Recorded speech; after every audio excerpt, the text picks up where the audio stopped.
Fin ಫ್ಯಾಕ್ಟ್ಸ್ಗೆ ತಮಗೆಲ್ಲರಿಗೂ ಸ್ವಾಗತ.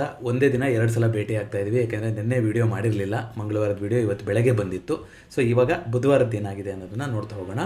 ನಿನ್ನೆ ಬಂದಿದ್ದಂಥ ಸೆಲ್ಲಿಂಗಿಗೆ ಇವತ್ತು ಒಂದಿಷ್ಟು ಕುಷನ್ ಕೊಟ್ಟಂಗೆ ಆಗಿದೆ. ಒಂದು ಓವರಾಲ್ ದಿನದ ಎಂಡಿಗೂ ಕೂಡ ಒಂದು ಡೋಜಿ ಕ್ಯಾಂಡಲಲ್ಲಿ ಎಂಡ್ ಆಗಿದೆ ದಿನಾನ.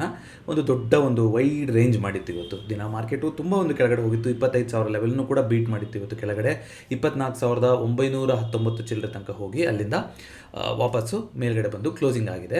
So 200 day exponential moving average ತುಂಬ ಇಂಪಾರ್ಟೆಂಟ್ ಆಗುತ್ತೆ. ಇನ್ವೆಸ್ಟ್ಮೆಂಟ್ ಪರ್ಸ್ಪೆಕ್ಟಿವ್ ಅಂತ ನೋಡ್ತಾ ಬರೋದಾದ್ರೂ ಅದನ್ನ ಒಂದು ತುಂಬ ಇಂಪಾರ್ಟೆಂಟ್ ಸಪೋರ್ಟ್ ಅಂತ ನೋಡ್ತೀವಿ ಅಂತ ನೆನ್ನೆ ವಿಡಿಯೋದಲ್ಲೂ ಕೂಡ ಮಾತಾಡಿದ್ವಿ. ಸೊ ಅದೇ ರೀತಿಯಾಗಿ ಇವತ್ತು 200 ಡೇ ಎಕ್ಸ್ಪೋನೆನ್ಷಿಯಲ್ ಮೂವಿಂಗ್ ಆವರೇಜ್ಗಿಂತ ಕೆಳಗಡೆ ಹೋಗಿ ಅದರ ಮೇಲ್ಗಡೆ ಬಂದು ಕ್ಲೋಸಿಂಗ್ ಆದಂಗೆ ಕಾಣಿಸ್ತಾ ಇದೆ. ಮೂವಿಂಗ್ ಆವರೇಜ್ ಬಗ್ಗೆ ಇವತ್ತಿನ ಬೆಳಗ್ಗೆ ವಿಡಿಯೋದಲ್ಲೂ ಹೇಳಿದ್ದೆ. ಚಾನಲ್ನಲ್ಲಿ ಡೆಡಿಕೇಟೆಡ್ ವಿಡಿಯೋ ಇದೆ, ನೀವು ಅದನ್ನ ಚೆಕ್ಔಟ್ ಮಾಡ್ತಾ ಹೋಗ್ಬೋದು. ನೆನ್ನೆಗೆ ಕಂಪೇರ್ ಮಾಡಿದ್ರೆ ಇವತ್ತು ಹೀಟ್ ಮ್ಯಾಪು ಚೆನ್ನಾಗಿ ಕಾಣಿಸ್ತಾ ಇದೆ, ಅಂದರೆ ಕಂಪ್ಯಾರಿಟಿವ್ಲಿ ಚೆನ್ನಾಗಿ ಕಾಣಿಸ್ತಾ ಇದೆ. ಯಾಕಂದರೆ ಒಂದಿಷ್ಟು ಹಸಿರುಗಳು ಬಂದಿರೋದ್ರಿಂದ. ಹೀಟ್ ಮ್ಯಾಪನ್ನು ಯಾವ ರೀತಿಯಾಗಿ ನೋಡೋದು ಅಂತ ಕೇಳಿದ್ರಿ, ಟ್ರೇಡಿಂಗ್ ವ್ಯೂ ಅಂತ ಅಪ್ಲಿಕೇಶನ್ ಇರುತ್ತೆ, ಅದರಲ್ಲಿ ನಾವು ಹೀಟ್ ಮ್ಯಾಪ್ಗಳನ್ನು ನೋಡ್ಬೋದು. ಟ್ರೇಡಿಂಗ್ ವ್ಯೂನ ಯಾವ ರೀತಿ ಯೂಸ್ ಮಾಡೋದು ಏನು ಅನ್ನೋದನ್ನು ಪ್ರೀಮಿಯರ್ನಲ್ಲಿ ಕೆಲವೊಂದಿಷ್ಟು ವೀಡಿಯೋಗಳನ್ನು ಮಾಡಿದ್ದೀನಿ, ಅದನ್ನು ನೀವು ಚೆಕ್ಔಟ್ ಮಾಡಿದ್ರೆ ನಮ್ಮ ಚಾನಲ್ನ ಪ್ಲೇಲಿಸ್ಟ್ಗಳಲ್ಲಿ ನಿಮಗೆ ವೀಡಿಯೋಗಳು ಸಿಗ್ತಾ ಹೋಗುತ್ತೆ. ಯಾರಾದರೂ ಹೊಸಬ್ರು ನೋಡ್ತಾ ಇದ್ದಾರೆ ಅಂದರೆ ದಯವಿಟ್ಟು ಚಾನಲ್ನ ಪ್ಲೇಲಿಸ್ಟ್ ಸೆಕ್ಷನ್ಗೆ ಹೋಗಿ ಒಂದ್ಸಲ ಚೆಕ್ ಮಾಡಿ ಅಂತ ಕೇಳ್ಕೊತೀನಿ. ಸೊ ಇವತ್ತಿನ ಟಾಪ್ ಗೇನರ್ ಅಂತ ನಾವು ನೋಡ್ತಾ ಬರೋದಾದ್ರೆ ಝೊಮ್ಯಾಟೊ. ಇವತ್ತು ಬೆಳಗ್ಗೆ ನೆನ್ನೆ ರಿಸಲ್ಟ್ ಅಂತ ಹೇಳ್ಬಿಟ್ಟಿದ್ದೆ, ಆದರೆ ಅದು ಇವತ್ತೇ ರಿಸಲ್ಟ್ ಇದ್ದಿದ್ದು. ಆಮೇಲೆ ಕ್ಲಾರಿಫೈ ಕೂಡ ಮಾಡಿದ್ದೆ. ಇವತ್ತು ರಿಸಲ್ಟ್ಸು ಯಾವ ರೀತಿ ಬಂದಿದೆ ನಾನು ಚೆಕ್ ಮಾಡಿಲ್ಲ, ಬಟ್ 5% ಅಪ್ ಬಂದಿದೆ ಇವತ್ತು ಝೊಮ್ಯಾಟೊ ಎಟರ್ನಲ್ ಕಂಪ್ನಿ. ಅದು ಇವತ್ತಿನ ಟಾಪ್ ಗೇನರ್ ಆಗಿದೆ. ICICI ಬ್ಯಾಂಕಲ್ಲಿ 1.95% ಕರೆಕ್ಷನ್ ಬಂದಿರೋದ್ರ ಮೂಲಕ ಇವತ್ತಿನ ನಿಫ್ಟಿ 50ಯ ಟಾಪ್ ಲೂಸರ್ ಆಗಿದೆ. ಬ್ಯಾಂಕ್ ಸ್ವಲ್ಪ ಇವತ್ತು ಡ್ರ್ಯಾಗ್ ಮಾಡ್ತು. HDFC bank, ICICI bank heavy weights down ಆಗಿತ್ತು ಇವತ್ತು. BEL ಅಲ್ಲಿ 1.67%, 64%, ಟ್ರೆಂಟಲ್ಲಿ 1.87% ಕರೆಕ್ಷನ್ನು ನೋಡಲಿಕ್ಕೆ ಸಿಕ್ಕಿತ್ತು. ಅದೇ ರೀತಿಯಾಗಿ ನಿಫ್ಟಿ ನೆಕ್ಸ್ಟ್ 50 ಅಂತ ನಾವು ನೋಡ್ತಾ ಬರೋದಾದರೆ ಹಿಂದೂಸ್ತಾನ್ ಜಿಂಕಲ್ಲಿ 2.47% ಅಪ್ ಬಂದಿದೆ. ಚೆನ್ನಾಗಿ ಕ್ವಾರ್ಟರ್ ರಿಸಲ್ಟ್ಸ್ ಬಂದಿತ್ತು, ಅದಾದ್ಮೇಲೆ ಪಾಸಿಟಿವ್ ಆಗಿ ಹೋಗ್ತಾನೆ ಇದೆ. ಜೊತೆಗೆ ಸಿಲ್ವರ್ ರೇಟ್ ಮೇಲೂ ಕೂಡ ಡೈರೆಕ್ಟಾಗಿ ಲಿಂಕ್ ಆಗಿರುತ್ತೆ. ಹಿಂದೂಸ್ತಾನ್ ಜಿಂಕು ಸಿಲ್ವರ್ ರೇಟು ಮೇಲೆ ಹೋಗ್ತಾ ಇರುತ್ತೆ ಅಂದರೆ ಇದು ಕೂಡ ಮೇಲ್ಗಡೆ ಹೋಗ್ತಾ ಇದೆ. ಇವತ್ತಿನ ಟಾಪ್ ಲೂಸರ್ ಅಂದರೆ ವರುಣ್ ಬೆವರೇಜಸ್ 2.27% ಕರೆಕ್ಷನ್ ಬಂದಿದೆ. ಬಹುಶಃ ಅದೇ ಅಂತ ಕಾಣಿಸುತ್ತೆ ಇವತ್ತಿನ ನಿಫ್ಟಿ ನೆಕ್ಸ್ಟ್ 50ಯ ಟಾಪ್ ಲೂಸರು. ಅದೇ ರೀತಿಯಾಗಿ L&T ಮೈಂಟ್ರಿನಲ್ಲಿ ಇವತ್ತು ಕೂಡ 2.2%, HAL ಅಲ್ಲಿ 2.2%, ಹ್ಯಾವೆಲ್ಸಲ್ಲಿ 2.25%, 2% ಬಂದಿರುವಂಥದ್ದು ಇವತ್ತು ಕೂಡ ಸುಮಾರು ಕಂಪ್ನಿಗಳಿದೆ. ಬಟ್ 2% ಪಾಸಿಟಿವ್ ಬಂದಿರುವಂಥ ಕಂಪ್ನಿಗಳು ಸುಮಾರಿದೆ. ಅದು ಇವತ್ತಿನ ಒಂದು ವಿಶೇಷ ಅಂತ ನಾವು ಹೇಳ್ತಾ ಹೋಗ್ಬೋದು. ಸೊ ಹಾಗಾದರೆ ಕಮಾಡಿಟಿ ಮಾರ್ಕೆಟ್ ಯಾವ ರೀತಿಯಾಗಿದೆ ಅಂತ ನೋಡ್ಕೊಂಬರ್ತಾದ್ರೆ ನೋಡಿ, ಓವರಾಲ್ ಇವತ್ತು ನಿಫ್ಟಿ ಫ್ಲಾಟಾಗಿ ಎಂಡಾಗ ಅನ್ನಂಗೆ ಅನಿಸ್ತಿದೆ. ಬಟ್ ಇವತ್ತು ಲೈವ್ ಮಾರ್ಕೆಟಲ್ಲಿ ನೀವು ಯಾರಿಗಾರು ನೋಡಿದರೆ ಎಷ್ಟು ವೊಲಟೈಲ್ ಆಗಿತ್ತು ಅನ್ನೋದು ಗೊತ್ತಿರುತ್ತೆ ನಿಮಗೆ. 25,157ರಲ್ಲಿ ಬಂದು ಕ್ಲೋಸಿಂಗ್ ಆಗಿದೆ. ಬ್ಯಾಂಕ್ ನಿಫ್ಟಿ 59,000 ಮುರ್ಕೊಂಡಿದೆ ಇವತ್ತು. ಆಗಲೇ ಹೇಳ್ದಂಗೆ ಬ್ಯಾಂಕ್ ನಿಫ್ಟಿನೇ ಇವತ್ತು ವೀಕ್ ಸೆಕ್ಟರ್ ಆಗಿತ್ತು. 58,800ರಲ್ಲಿ ಬಂದು ಕ್ಲೋಸಿಂಗ್ ಆಗಿದೆ. ಸೆನ್ಸೆಕ್ಸು 82,000ಕ್ಕಿಂತ ಕೆಳಗಡೆ. ನಾಳೆ ಸೆನ್ಸೆಕ್ಸ್ನ ಎಕ್ಸ್ಪೈರಿ 81,900ರಲ್ಲಿ ಬಂದು ಕ್ಲೋಸಿಂಗ್ ಆಗಿದೆ. ಐ ಥಿಂಕ್ 26 ರಿಪಬ್ಲಿಕ್ ಡೇಗೆ ರಜಾ ಇದೆ, ಅವತ್ತು ನಾವು ರಜದಲ್ಲಿರ್ತೀವಿ. ಅದರ ಗ್ಲೋಬಲ್ ಮಾರ್ಕೆಟ್ ಪಾಸಿಟಿವ್ ಆಗಿರುತ್ತೆ. ಹಾಗಾಗಿ ಬರ್ತಾ ಇರುವಂಥದ್ದು ಮಾರ್ಕೆಟ್ ದೃಷ್ಟಿಕೋನದಿಂದ ಇದು ಲಾಂಗ್ ವೀಕೆಂಡ್. ಈ ಥರ ಈ ವರ್ಷ 7-8 ಲಾಂಗ್ ವೀಕೆಂಡ್ಗಳಿದೆ ಅಂತ ಸ್ಟಾರ್ಟಿಂಗಲ್ಲಿ ರಿಪೋರ್ಟ್ ಬಂದಿತ್ತು. ಸುಮಾರು ಹಬ್ಬಗಳು ಈ ಥರ ಶುಕ್ರವಾರ ಬರುತ್ತೆ ಅಥವಾ ಸೋಮವಾರ ಬರುತ್ತೆ, ಹಾಗಾಗಿ ಲಾಂಗ್ ವೀಕೆಂಡ್ಗಳು ಬರ್ತಾ ಇರುತ್ತೆ. ನ್ಯಾಚುರಲ್ ಗ್ಯಾಸ್ ಬಗ್ಗೆ ಏನು ಹೇಳೋಣ, 28% ಅಪ್ ಮೂವ್ಮೆಂಟ್ ಆಗಿದೆ ಇವತ್ತು ಒಂದೇ ದಿನದಲ್ಲಿ. ಅಲ್ಲಿಗೆ 280ರಿಂದ 450 ಲೆವೆಲ್ ಏನಿತ್ತು ಅದನ್ನ ನವಂಬರಿಂದ ನೀವು ನೋಡ್ತಾ ಬರ್ತಾರೆ. ಒಂದ್ಸಲ 280ರಿಂದ 450, 460 ತನಕ ಹೋಗಿತ್ತು. ಅದಾದ್ಮೇಲೆ ಮತ್ತೆ ಕೆಳಗಡೆ ಬಿತ್ತು 280 ತನಕ, ಮತ್ತೆ 450, ಅಂದರೆ 3 ಸಲ ಮೂವ್ಮೆಂಟ್ ಆಗ್ತಾ ಇದೆ. ಆಗೋಗಿದೆ ಈಗ ನವಂಬರಿಂದ ಇಲ್ಲಿ ತನಕ ಅಂತ ನೋಡೋದಾದ್ರೆ ಅಷ್ಟೊಂದು ವೊಲಟೈಲ್ ಆಗಿದೆ. ನಿಮ್ಗಾಗಲೇ ಹೇಳ್ದಂಗೆ ವೆದರ್ ಫೋರ್ಕಾಸ್ಟ್ ಇದ್ರ ಮೇಲೆಲ್ಲ ಇರುತ್ತೆ. ಚಳಿ ವಿಪರೀತ ಆಗಿದೆ ಅಂತ ಕೇಳ್ಪಟ್ಟೆ US ಕಡೆ. ಆರ್ಕ್ಟಿಕ್ ಕಡೆಯಿಂದ ಒಂದಿಷ್ಟು ಕೋಲ್ಡ್ ವೇವ್ ಹಿಟ್ ಆಗಿದೆ ಅಂತ. ಜೊತೆಗೆ ನೋಡಿ, ಇದ್ರ ಬಗ್ಗೆ ಡೆಡಿಕೇಟೆಡ್ ವಿಡಿಯೋ ಮಾಡಬೇಕಾಗುತ್ತೆ. ಈಗ ಇಷ್ಟೆಲ್ಲ ಬಂದು ಹೇಳ್ತಾ ಇದ್ದಾರಲ್ಲ ಟ್ರಂಪ್ ಅವ್ರು, ಸುಮ್ಮನೆ ಇರ್ತಾರ ಅಂತ. ನಿಮಗೆ ಸ್ವಿಟ್ಜರ್ಲ್ಯಾಂಡಲ್ಲಿ ಡಾವೋಸ್ ಅದು ಎಕನಾಮಿಕ್ ಫೋರಮ್ ನಡೀತೆ, ಎಲ್ಲ ದೇಶದಿಂದ ಹೋಗಿರ್ತಾರೆ ಜನನ, ಅಲ್ಲಿಂದ ಇಂಡಸ್ಟ್ರಿಗಳನ್ನು ತರಕ್ಕೆ ಅಂತ ಎಲ್ಲ ಒಂದು ನಡೀತಾ ಹೋಗುತ್ತಲ್ವ ಪ್ರಯತ್ನ.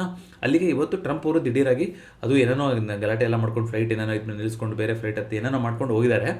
ಇಷ್ಟೊತ್ತಿಗೆ ತಲುಪಿರ್ತಾರೆ ಇವತ್ತು. ಹಾಗಾಗಿ ಏನು ಇವೆಂಟ್ ಬರುತ್ತೆ ಏನು ಅನ್ನೋದು ನೋಡಬೇಕು. ಸುಪ್ರೀಂ ಕೋರ್ಟು ಮುಂದಕ್ಕೆ ಹಾಕ್ತಾನೆ ಇದ್ದಾರೆ ಟ್ಯಾರಿಫ್ ವಿಚಾರದಲ್ಲಿ. ಟ್ರಂಪ್ ಅವ್ರು ಟ್ಯಾರಿಫ್ ಸರಿನಾ ಇಲ್ವಾ ಅಂತ ಒಂದಿಷ್ಟು ಜನ ಎಲ್ಲಿ ಸುಪ್ರೀಂ ಕೋರ್ಟು US ಸುಪ್ರೀಂ ಕೋರ್ಟಿಗೆ ತಗೊಂಡೋಗಿದ್ರು, ಅದನ್ನು ಇನ್ನೂ ಅವರು ಅದರ ಬಗ್ಗೆ ಏನೋ ತೀರ್ಪನ್ನು ಕೊಟ್ಟಿಲ್ಲ. ಅದು ಮುಂದಕ್ಕೆ 2 ಸಲ ಆಲ್ರೆಡಿ ಮುಂದಕ್ಕೆ ಹಾಕಿದ್ದಾರೆ.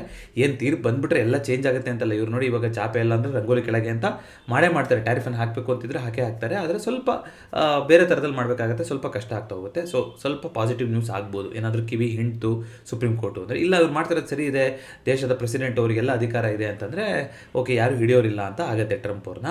ಈಗ ಗ್ರೀನ್ಲ್ಯಾಂಡ್ ಸುದ್ದಿ ನಿಮ್ಗೆಲ್ಲರಿಗೂ ಗೊತ್ತಿದೆ. ಗ್ರೀನ್ಲ್ಯಾಂಡಿಂದ ತುಂಬ ಇಂಪ್ಯಾಕ್ಟ್ ಬರ್ತಾ ಇದೆ. 2.5 ತಿಂಗಳಿಗೆ ಒಂದ್ಸಲ US ಸಾಲ ಏನಿದೆ ಸರಿಸುಮಾರು $38-39 ಟ್ರಿಲಿಯನ್ ಸಾಲದಲ್ಲಿ ನಿಂತಿರುವಂಥ ದೇಶ ಅಲ್ವಾ. ಆ ಸಾಲದಲ್ಲಿ ನಿಂತಿದೆ. ಸಾಲನ ಜಾಸ್ತಿ ಆಗ್ತಾ ಇದೆ ಅಂದರೆ ಏನು ಮಾಡ್ತಾರೆ, ಜಾಸ್ತಿ ದುಡ್ಡನ್ನು ಪ್ರಿಂಟ್ ಹಾಕ್ತಾರೆ ಮತ್ತೆ ಕೊಡ್ತಾ ಹೋಗ್ತಾರೆ. ಸಾಲ US ಸಾಲ ಯಾರು ಕೊಡ್ಬೋದು ಅಂತ ನೀವು ಕೇಳ್ಬೋದು. ಅವರೇ ಸಾಲ ಮಾಡೋದು, ಟ್ರೆಷರಿ ಬಾಂಡ್ಗಳು ಅಂತ ರಿಲೀಸ್ ಮಾಡ್ತಾ ಹೋಗ್ತಾರೆ. ಬೇರೆ ದೇಶಗಳು ಯಾರು US ಡಾಲರಲ್ಲಿ ಒಂದಿಷ್ಟು ಕರೆನ್ಸಿನ ಫಾರಿನ್ ಎಕ್ಸ್ಚೇಂಜ್, ಫಾರಿನ್ ರಿಸರ್ವ್ ಆಗಿ ಹೋಲ್ಡ್ ಮಾಡಬೇಕು, ಇನ್ಕ್ಲೂಡಿಂಗ್ ಇಂಡಿಯಾ, ಚೈನಾ ಎಲ್ಲರ ಹತ್ರನೂ ಇದೆ US ಡಾಲರ್, ಯಾಕೆಂದರೆ ಡಾಲರ್ ಗ್ಲೋಬಲ್ ಕರೆನ್ಸಿ ಅಂತ ಇಟ್ಕೊಂಡಿರ್ತಾರೆ, ಫಾರಿನ್ ಕರೆನ್ಸಿ ಅಂತ. ಅದನ್ನು ತೊಗೊತಾರಲ್ಲ ಅವರಿಗೆ ಇಂಟ್ರೆಸ್ಟ್ ಕೊಡ್ತಾ ಹೋಗ್ತಾರೆ, ಬದಲಿಗೆ ಸಾಲ ನಮ್ಮ ಡಾಲರ್ ಗ್ಯಾರಂಟಿ ನಿಮಗೆ ಅಂತ ಹೇಳ್ಬಿಟ್ಟು ಕೊಟ್ಬಿಡ್ತಾರೆ. ಸೊ ಏನು ಮಾಡಬೇಕು, ಬದಲಿಗೆ ಇಂಟ್ರೆಸ್ಟ್ ಕೊಡಬೇಕು ಇಟ್ಕೊಂಡಿರೋರಿಗೆ. ಅದನ್ನ ಇಂಟ್ರೆಸ್ಟ್ನ ಇವಾಗ 3.5-4% ಐ ಥಿಂಕ್ ಹೈಯೆಸ್ಟ್ ಅನಿಸುತ್ತೆ ಅದಕ್ಕೆ ಬಂದಿದ್ದಂಥ ಇಂಟ್ರೆಸ್ಟ್. ಡಾಲರ್ ಅಪ್ರಿಷಿಯೇಟ್ ಆಗ್ತಿರೋದು ಸ್ಟ್ರಾಂಗ್ ಆದರೆ ಅದಾಗ್ತಾ ಇರುತ್ತೆ, ಅದ್ರ ಜೊತೆಗೆ ಇದು. ಸೊ ಅದನ್ನ ಕೊಟ್ಟಿದ್ರು. ಅಷ್ಟಾದರೂ ಕೂಡ ಇಂಡಿಯಾ ದೊಡ್ಡ ಮಟ್ಟದಲ್ಲಿ ಐ ಥಿಂಕ್ $50 ಬಿಲಿಯನ್ ಅಷ್ಟು ಏನು ಮಾಡಿದ್ರು, ಅದನ್ನ ಡಂಪ್ ಮಾಡಿದೆ ಲಾಸ್ಟ್ ವರ್ಷದಿಂದ. ಯಾವಾಗ ರಷ್ಯಾಗೆ ಸ್ಯಾಂಕ್ಷನ್ ಹಾಕಿದ್ರಲ್ಲ, ನೀವು ಇದ್ರದ್ದು ಯುಕ್ರೇನ್ ಮೇಲೆ ಯುದ್ಧ ಮಾಡಿದ್ರೆ ನಿಮ್ಮದು ಸ್ಯಾಂಕ್ಷನ್ ಮಾಡ್ತೀವಿ ನಿಮ್ಗೆ ಹಂಗೆ ಹಿಂಗೆ ಅಂತ, ಅವಾಗ ನಮ್ಮ ದುಡ್ಡು ಆ ಥರ ಕೂತ್ಕೊಂಡ್ಬಿಡ್ತು ಅಂತಂದರೆ, US ಸ್ಯಾಂಕ್ಷನ್ ಹಾಕ್ಬಿಡ್ತು ಅಂದರೆ ಆ ದುಡ್ಡು ಲಾಕ್ ಆಗಿ ಹೋಗುತ್ತಲ್ಲ ಅಂತ ಆ ಟೈಮಿಂದ ಚೈನಾನು ಕೂಡ ಅದನ್ನ ಡಂಪ್ ಮಾಡ್ತಾ ಬಂದಿದೆ. US ಟ್ರೆಜರಿ ಬಾಂಡ್ಗಳನ್ನು ಇಂಡಿಯಾನೂ ಡಂಪ್ ಮಾಡೋ ಬಂದಿದೆ. ಯಾವ ಲೆವೆಲ್ಗೆ ಆಗೋಗಿತ್ತು ಅಂದರೆ, ಲಾಸ್ಟ್ 2.5 ತಿಂಗಳ ಹಿಂದೆ ಒಂದು ಪ್ರತಿ 2.5 ತಿಂಗಳಿಗೆ ಒಂದ್ಸಲ ಬರುತ್ತಲ್ಲ ಅವ್ರದ್ದು ಮೆಚುರಿಟಿ ಬರುತ್ತೆ, ಅಥವಾ ಹೊಸದಾಗಿ ಪಾರ್ಟಿಸಿಪೇಟ್ ಮಾಡಬೇಕೇನು ಬರುತ್ತೆ. ಬೇರೆ ದೇಶದವ್ರು, ಅಮೆರಿಕ ಬಿಟ್ಟು ಬೇರೆ ದೇಶದವ್ರು ಯಾರು ಆ US ಟ್ರೆಷರಿ ಬಾಂಡಲ್ಲಿ ಪಾರ್ಟಿಸಿಪೇಟೇ ಮಾಡಿಲ್ಲ ಅಂತ ಕೂಡ ರಿಪೋರ್ಟ್ ಬಂದಿತ್ತು. ನಾನಾಗಲೇ ಹೇಳ್ದಂಗೆ ಇದ್ರ ಬಗ್ಗೆ ಡೆಡಿಕೇಟೆಡ್ ವಿಡಿಯೋ ಮಾಡ್ತೀನಿ ಯಾವ ರೀತಿ ಅದು ವರ್ಕ್ ಆಗುತ್ತೆ ಅಂತ. ಸೊ ಹಾಗಾಗಿ ಏನು ಮಾಡ್ತಾರೆ, ಪ್ರತಿ ಸಲನೂ ಅಟ್ರಾಕ್ಟ್ ಮಾಡಬೇಕಲ್ವ, ಇಂಟ್ರೆಸ್ಟ್ ರೇಟ್ನ ಜಾಸ್ತಿ ಮಾಡ್ತಾನೆ ಹೋಗ್ತಾರೆ ಜನ ಬಂದು ತೊಗೊಂಡ್ಲಿ ಅಂತ. ಬಟ್ ಇವಾಗ ಏನು ಮಾಡ್ತಾ ಇದೆ, ಎಲ್ಲ ದೇಶಗಳು including European countries, Asian countries US ಡಾಲರ್ನ ಡಂಪ್ ಮಾಡ್ತಾ ಇದ್ದಾರೆ. ಡಂಪ್ ಮಾಡಿ ಏನು ಮಾಡ್ತಾ ಇದ್ದಾರೆ, ಆ ದುಡ್ಡನ್ನ ಗೋಲ್ಡ್ ರಿಸರ್ವ್ಗೆ ಕನ್ವರ್ಟ್ ಮಾಡಿಕೊಂಡು, ಈಗ ಸಿಲ್ವರ್ ರಿಸರ್ವ್ಗೂ ಕನ್ವರ್ಟ್ ಮಾಡಿಕೊಂಡು ಇಟ್ಕೊತಾ ಇದ್ದಾರೆ. ಅದು ಒಂದು ಕಾರಣ ಗೋಲ್ಡ್ ಸಿಲ್ವರ್ಲಿ ಅಷ್ಟೊಂದು ದೊಡ್ಡ ಸರ್ಜ್ ಆಗಿದ್ದಕ್ಕೆ. ಯಾಕೆಂದರೆ ಡಾಲರ್ನ ಫಾರಿನ್ ಎಕ್ಸ್ಚೇಂಜ್ ಆಗಿ ಜಾಸ್ತಿ ಇಟ್ಕೊತಿದ್ದವ್ರು ಇವಾಗ ಡಾಲರ್ನ ಬಿಟ್ಟು ಮೆಟಲ್ಗಳನ್ನು ಕೂಡ ಇಟ್ಕೊಳಕ್ಕೆ ಶುರು ಮಾಡಿದ್ರು, ಎಲ್ಲ ದೇಶದ ದೊಡ್ಡ ಸೆಂಟ್ರಲ್ ಬ್ಯಾಂಕ್ಗಳು ನಾನು ಹೇಳ್ತಾ ಇರೋಂಥದ್ದು. ಹಾಗಾಗಿ ಎಲ್ಲಿ ತನಕ ಇದು ಡ್ಯಾನ್ಸ್ ನಡೀತಾ ಇರುತ್ತೆ ಅಂತ ಕೆಲವರು ಕೇಳಿದ್ರು, ಗೋಲ್ಡು ಸಿಲ್ವರು ಎಲ್ಲಿ ತನಕ ಪ್ರೆಸಿಡೆಂಟ್ ಅವರು ತಮ್ಮ ಡ್ಯಾನ್ಸನ್ನು ಮುಂದುವರಿಸ್ತಾ ಇರ್ತಾರೋ ಅಲ್ಲಿ ತನಕ ಇದು ಮುಂದುವರಿತಾನೆ ಇರುತ್ತೆ.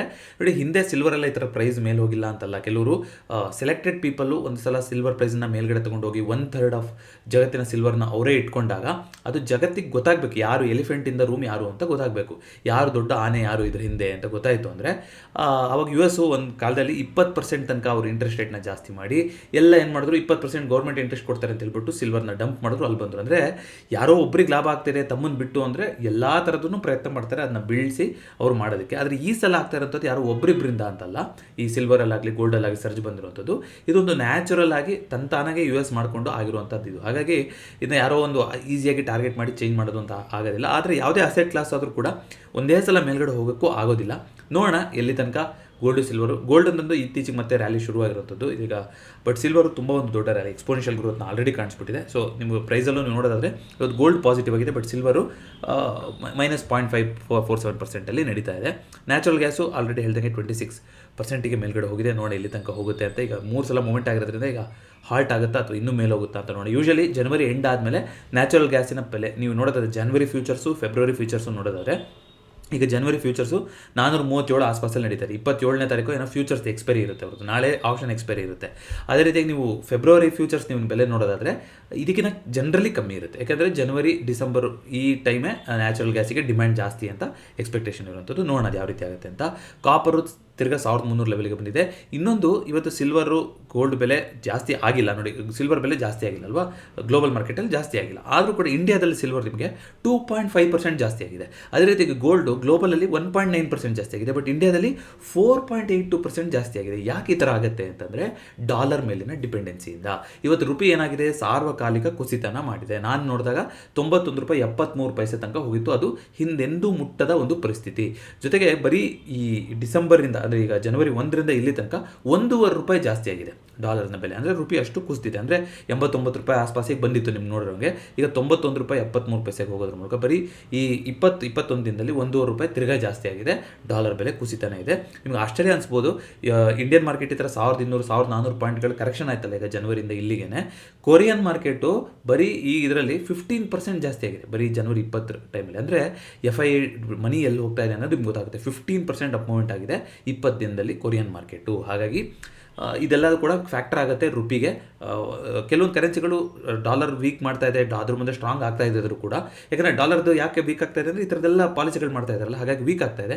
ಆದರೆ ಇಂಡಿಯನ್ ಕರೆನ್ಸಿ ಮಾತ್ರ ಆ ರೀತಿ ಯಾವುದು ಆಗೋಕ್ಕಾಗಿಲ್ಲ. ಇವತ್ತು ಸುಮಾರು ಕಥೆನ ಆಯಿತು, ಬಟ್ ಇದೆಲ್ಲ ಇಂಪಾರ್ಟೆಂಟ್ ವಿಚಾರಗಳು ಸುಮಾರು ಹಿಂದೆ ಮುಂದೆ ನಡೀತಾ ಇರುತ್ತೆ. ಯಾಕೆಂದರೆ ತುಂಬ ಒಂದು ಗ್ಲೋಬಲ್ ಮಾರ್ಕೆಟಿಗೆ ಡಿಪೆಂಡೆಂಟ್ ಆಗಿದ್ದೀವಿ ನಾವು. ಆದರೆ ತುಂಬ ರಿಯಾಕ್ಟು ಕೂಡ ಓವರ್ ರಿಯಾಕ್ಟ್ ಮಾಡಿಬಿಟ್ಟಿದ್ವಿ. ಯಾಕಂದರೆ US ಅಲ್ಲೇ ಎಲ್ಲ ಕರೆಕ್ಷನ್ ಮೊನ್ನೆ ಆಗಕ್ಕೆ ಶುರುವಾಗಿತ್ತು, ಅವರು ರಜೆ ಮುಗಿಸ್ಕೊಂಡು ಬಂದು. ಅಲ್ಲಿ ತನಕ ನೀವು US ಮಾರ್ಕೆಟ್ ನೋಡೋದಾದರೂ ಕೂಡ US ಮಾರ್ಕೆಟಲ್ಲಿ ಯಾವುದೇ ರೀತಿಯಂಥ ಚೇಂಜಸ್ ಆಗಿರಲಿಲ್ಲ. ನಿನ್ನೆಯಿಂದ ಆಗಿತ್ತು, ಬಟ್ ಇವತ್ತಿನ ಫ್ಯೂಚರ್ಸು ಸ್ವಲ್ಪ ಪಾಸಿಟಿವ್ ಆಗಿ ಬಂದಿದೆ. ಚೆನ್ನಾಗೇ ಪಾಸಿಟಿವ್ ಆಗಿದೆ. 48,488ರಲ್ಲಿ ಕ್ಲೋಸಿಂಗ್ ಆಗಿತ್ತು. ಇವಾಗ ಆಲ್ರೆಡಿ 48,800ರಲ್ಲೇ ನಡೀತಾ ಇದೆ ಫ್ಯೂಚರ್ಸು. ಸೊ US ಮಾರ್ಕೆಟು ಸ್ವಲ್ಪ ಪಾಸಿಟಿವ್ ಓಪನಿಂಗ್ನ ಹಿಂಟ್ ಕೊಡ್ತಾ ಇದೆ. ನೋಡೋಣ ಅದು ಏನಾಗುತ್ತೆ ಏನು ಕತೆ ಅನ್ನೋದನ್ನು. ಸೊ ಇದನ್ನು ಬಿಟ್ಟು ಅಂತ ನೋಡ್ತಾ ಬರೋದಾದರೆ ನ್ಯೂಸ್ಗಳು ಸ್ಪೆಸಿಫಿಕ್ ಆಗಿ ಶಾಡೋ ಫ್ಯಾಕ್ಸ್ದು IPO ನಡೀತಾ ಇದೆ. ನಾಳೆ ಲಾಸ್ಟ್ ಡೇಟು ನಿಮ್ಗೆ ಗೊತ್ತಿದೆ. FIDI ಡೇಟಾ ನೋಡ್ಕೊಂಬಂದ್ಬೋಣ. ಓಕೆ, FIDI ಡೇಟಾ ಈಗಲೂ ಕೂಡ ಬಂದಿಲ್ಲ. 21ನೇ ತಾರೀಕಿಂದು ಬಂದಿದ್ರೆ ಚೆನ್ನಾಗಿರೋದು. ಸೊ ಬಟ್ ಬಂದಿಲ್ಲ, ಏನು ಮಾಡೋಕ್ಕಾಗೋದಿಲ್ಲ.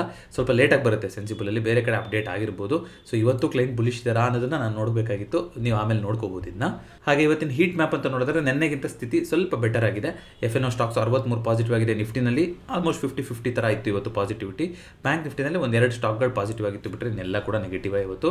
Metal, oil and gas, energy ಸ್ವಲ್ಪ ಪಾಸಿಟಿವ್ ಆಗಿ ಬಂದಿದೆ. ಇನ್ನೆಲ್ಲದು ಕೂಡ ನೆಗೆಟಿವ್ ಆಗೇ ಇತ್ತು. ಸೊ ಸೆನ್ಸೆಕ್ಸ್ ಇಂದು ನಾಳೆ ಎಕ್ಸ್ಪೈರಿಗೆ ಯಾವ ರೀತಿಯಾಗಿದೆ ಪೊಸಿಷನ್ ಅಂತ ನೀವು ನೋಡೋದಾದ್ರೆ ಈ ರೀತಿ ಅಂತ ಏನು ಇಂಟ್ರೆಸ್ಟ್ ಕಾಣಿಸ್ತಾ ಇಲ್ಲ ನನಗೆ. ಏಕೆಂದರೆ ಗೊತ್ತಿಲ್ಲ ಇದು ಇದೇ ರೀತಿ ಇರುತ್ತೆ. ನಾನು ಆ್ಯಕ್ಚುಲಿ ಜಾಸ್ತಿ ಸೆನ್ಸೆಕ್ಸ್ನ ಟ್ರ್ಯಾಕ್ ಮಾಡೋದಿಲ್ಲ. ಬಟ್ ನಿಫ್ಟಿನಲ್ಲಿ ನಿಮಗೆ ಓಪನ್ ಇಂಟ್ರೆಸ್ಟು ಹಿಂದಿನ ದಿನ ಎಲ್ಲ ನಾಳೆ ಎಕ್ಸ್ಪೈರಿ ಅಂತಂದರೆ ಹಿಂದಿನ ದಿನ ಆಲ್ಮೋಸ್ಟ್ ಒಂದು 1 CR 1.2 CR ಅಲ್ಲಿ ತನಕ ಓಪನ್ ಇಂಟ್ರೆಸ್ಟ್ ಬಿಲ್ಡಪ್ ಆಗಿರುತ್ತೆ. ಬಟ್ ಸೆನ್ಸೆಕ್ಸಲ್ಲಿ ನೋಡಿ 20 ಲಕ್ಷ ಅಷ್ಟೇ ಪೊಸಿಷನ್, ಮ್ಯಾಕ್ಸಿಮಮ್ ಇರೋದು 20 ಲಕ್ಷ ಪೊಸಿಷನ್ ಅಂತ ಕಾಣಿಸ್ತಾ ಇದೆ ಇಲ್ಲಿ OIನಲ್ಲಿ. ನಾಳೆ ಮಾರ್ಕೆಟ್ ಟೈಮಲ್ಲಿ ಚೇಂಜ್ ಆಗ್ಬೋದು ಇದು, ಬಟ್ ನೋಡೋಣ. ಸದ್ಯಕ್ಕಂತೂ ಇಷ್ಟೇ ಕಾಣಿಸ್ತಾ ಇರೋಂಥದ್ದು. ತುಂಬ ವೈಡ್ ರೇಂಜಲ್ಲಿ ಎಲ್ಲೂ ಕೂಡ ಅಷ್ಟೊಂದು ದೊಡ್ಡ ರೇಂಜಿನ ಬಿಲ್ಡಪ್ ಆಗಿಲ್ಲ. ಯಾಕೆಂದರೆ ಸೆನ್ಸೆಕ್ಸ್ ತುಂಬ ದೊಡ್ಡ ರೇಂಜಲ್ಲೇ ನಡೀತಾ ಇರುತ್ತೆ. ಹಾಗಾಗಿ ಆ ರೀತಿ ಇರೋ ಥರ ಕಾಣಿಸ್ತಾ ಇದೆ. ಇವತ್ತು ರಿಸಲ್ಟ್ಸಲ್ಲಿ doctor Reddy lab, Hindustan petroleum, bank of India, Waaree energy ಯಾವುದು ಕೂಡ ಪಾಸಿಟಿವ್ ಆಗಿ ಎಂಡ್ ಆಗಿಲ್ಲ ಎಕ್ಸೆಪ್ಟ್ ಝೊಮ್ಯಾಟೊ. ನಾಳೆ ಯಾವ್ಯಾವ್ದು ರಿಸಲ್ಟ್ಸ್ ಇದೆ ಅಂತ ನೋಡ್ಕೊಂಬರೋಣ. ನಾಳೆ IndiGo results, DLF, Indian bank, Adani energy, Adani groups of ಕಂಪ್ನೀಸ್ದೆಲ್ಲ ನಾಳೆ ರಿಸಲ್ಟ್ಸ್ ಇದೆ. ಕೋಫೋರ್ಜು, ಎಂಫಸಿಸು, ಕೆಲವೊಂದು IT ಕಂಪ್ನಿಗಳದ್ದು ಇದೆ. ಸೊ ಸುಮಾರು 52 ಕಂಪ್ನಿಗಳ ರಿಸಲ್ಟ್ಸು ನಾಳೆ ಕೂಡ ಬರೆದಿದೆ. ಓವರಾಲ್ ಸ್ಟ್ಯಾಟಸ್ ಇವಾಗ 138 ಕಂಪ್ನಿಗಳು ಪಾಸಿಟಿವ್ ಆಗಿ ತಮ್ಮ ರಿಸಲ್ಟ್ಸ್ನ ಕೊಟ್ಟಿದ್ದಾರೆ. 119 ಕಂಪ್ನಿಗಳು ನೆಗೆಟಿವ್ ಆಗಿ ಕೊಟ್ಟಿದ್ದಾರೆ. ಸೊ ನೋಡೋಣ, ಇನ್ನೂ ಸುಮಾರು ಕಂಪ್ನಿಗಳು ಕೊಡೋದಿದೆ. ಐ ಥಿಂಕ್ ಇದನ್ನು ಒಂದು ಕವರ್ ಮಾಡ್ತೀನಿ ಅಂತ ಹೇಳಿದೆ ಅಲ್ವಾ, ನಿಫ್ಟಿ 50 ಯಾವ ರೀತಿ ಬಂದಿದೆ ಅಂತ ಅದನ್ನು ನೋಡ್ಕೊಂಬರೋಣ. ಓಕೆ, ಇದುವರೆಗೂ ಬಂದಿರೋದ್ರಲ್ಲಿ 11.4% ಗ್ರೋತ್ ಅಂತ ಹೇಳ್ತಾ ಇದ್ದಾರೆ ಇವರು. ಐ ಥಿಂಕ್ ಈಗ 8, 9, 12 ಕಂಪ್ನಿಗಳ ರಿಸಲ್ಟ್ಸ್ ಬಂದಿದೆ ಇದುವರೆಗೂ. ಸೊ 12 ಕಂಪ್ನಿಗಳಲ್ಲಿ ರೆವೆನ್ಯೂ ಗ್ರೋತು ಎಲ್ಲದರದ್ದು ಚೆನ್ನಾಗೇ ಆಗಿದೆ. ಆದರೆ ಪ್ರಾಫಿಟ್ ಚೇಂಜ್ ಅಂತ ನೀವು ನೋಡ್ತಾ ಬರೋದಾದರೆ I think okay, Zomato positive ಬಂದಿರೋದಕ್ಕೆ ಇಲ್ಲಿ ಕಾಣಿಸ್ತಾ ಇದೆ ನಿಮಗೆ. ರೆವೆನ್ಯೂ 200% ಜಾಸ್ತಿ ಆಗಿದೆ, ಪ್ರಾಫಿಟ್ 72% ಜಾಸ್ತಿ ಆಗಿದೆ ಅಂತ ಹೇಳಿದ್ದಾರೆ. ಐ ಥಿಂಕ್ ಇದು ಕ್ವಾರ್ಟರ್ ಆನ್ ಕ್ವಾರ್ಟರ್ ಅಂತ ಅನ್ಕೊತೀನಿ, ಅಥವಾ ಇಯರ್ ಆನ್ ಇಯರ್ ಕೂಡ ಇರ್ಬೋದು. ಇದು ನೋಡಬೇಕು ಇಲ್ಲಿ ಯಾವ ಥರ ಪ್ಯಾರಾಮೀಟರ್ ಕೊಡ್ತಾ ಇದ್ದಾರೆ ಅಂತ. ಬಟ್ ಬೇರೆ ನೀವು ಕಂಪ್ನಿ ನೋಡೋದಾದರೆ I think tech Mahindra, HDFC bank, Zomato, ಈ ಮೂರೇ ಕಂಪ್ನಿಗಳು, ರಿಲಯನ್ಸು ಮಾರ್ಜಿನಲ್ಲಿ. ಸೊ ಇದಿಷ್ಟೇ ಕಂಪ್ನಿ, ಐ ಥಿಂಕ್ ಇದು ಇಯರ್ ಆನ್ ಇಯರ್ ಡೇಟಾ ಇದು. ಸೊ ಇದಿಷ್ಟೇ ಕಂಪ್ನಿಗಳು ಇವಾಗ ನಮಗೆ ಏನು ಕೊಟ್ಟಿರೋಂಥದ್ದು ಇಯರ್ ಆನ್ ಇಯರು ಪಾಸಿಟಿವ್ ಅಂತ ಕೊಟ್ಟಿರೋಂಥದ್ದು. ಪ್ರಾಫಿಟಬಿಲಿಟಿ ಚೇಂಜಲ್ಲಿ ಇಲ್ಲದೆ ಎಲ್ಲದೂ ಕೂಡ ನೆಗೆಟಿವ್ ಆಗಿದೆ. ಸೊ ಇದು research360.in ರಿಸಲ್ಟ್ ಅನಾಲಿಸಿಸ್ನ ಅಪ್ಡೇಟ್ ಮಾಡ್ತಾ ಇರ್ತಾರೆ, ನೀವು ಇಲ್ಲಿ ನೋಡ್ತಾ ಹೋಗ್ಬೋದು. ಬಟ್ ಇದು ಕ್ವಾರ್ಟರ್ಲಿನ ಇಯರ್ಲಿನ ಅನ್ನೋದು ಇಲ್ಲಿ ಮೆನ್ಷನ್ ಮಾಡಿಲ್ಲ. ಮಾಡಿದರೆ ಚೆನ್ನಾಗಿರೋದು, ನಾನು ನೋಡ್ಬಿಟ್ಟು ಹೇಳ್ತೀನಿ ಯಾವುದಿದೆ ಅಂತ. ಇದು ಮೋಸ್ಟ್ಲಿ ಆ್ಯನ್ಯುವಲ್ ಡೇಟಾನೇ ಆಗಿರುತ್ತೆ. ಇದು ಕ್ವಾರ್ಟರ್ ಆನ್ ಕ್ವಾರ್ಟ್ರು ಅಂತ ಚೆನ್ನಾಗಿ ಪರ್ಫಾರ್ಮೆನ್ಸ್ ಬಂದಿರಲಿಲ್ಲ. December 25 year on year comparison ಅಂತ ಇಲ್ಲಿ ಮೆನ್ಷನ್ ಮಾಡ್ಯಾರ ನೋಡಿ. ಇದು ಇಯರ್ ಆನ್ ಇಯರ್ ಡೇಟಾನೇ. ಕ್ವಾರ್ಟರ್ ಆನ್ ಕ್ವಾರ್ಟರ್ ಡೇಟಾ ಹಾಕೋಣಕ್ಕೆ ಇಲ್ಲಿ ಇಲ್ಲ, ಎಲ್ಲೂ ಕಾಣಿಸ್ತಾ ಇಲ್ಲ ಆಪ್ಷನ್ನು. ಇಯರ್ ಆನ್ ಇಯರ್ ಡೇಟಾನೇ ಇರೋವಂಥದ್ದು. It's okay. But year on year ಅನ್ನಲ್ಲೂ ಕೂಡ 72% ಚೇಂಜ್ ಬಂದಿರೋದು ಅಂತಂದರೆ which is a good figure Zomato ಪಾಲಿಗೆ. ಹಾಗಾಗಿ ಅಷ್ಟೊಂದು ಇವತ್ತು ಕಾಣಿಸಿದೆ ಇವತ್ತು ರಿಸಲ್ಟ್ಸಲ್ಲೂ ಕೂಡ. ಇದಿಷ್ಟು ಇವತ್ತಿನ ಫಿನ್ಫ್ಯಾಕ್ಟ್ಸ್ ಆಗಿತ್ತು. ವಿಡಿಯೋ ಇಷ್ಟ ಆಗಿದೆ ದಯವಿಟ್ಟು ವಿಡಿಯೋನ ಲೈಕ್ ಮಾಡಿ ಹಾಗೂ ಚಾನಲ್ಗೆ ಸಬ್ಸ್ಕ್ರೈಬ್ ಮಾಡಿ. ಮತ್ತೊಂದು ಫಿನ್ಫ್ಯಾಕ್ಟ್ಸ್ನೊಂದಿಗೆ ಭೇಟಿಯಾಗೋಣ. ಎಲ್ರಿಗೂ ನಮಸ್ಕಾರ.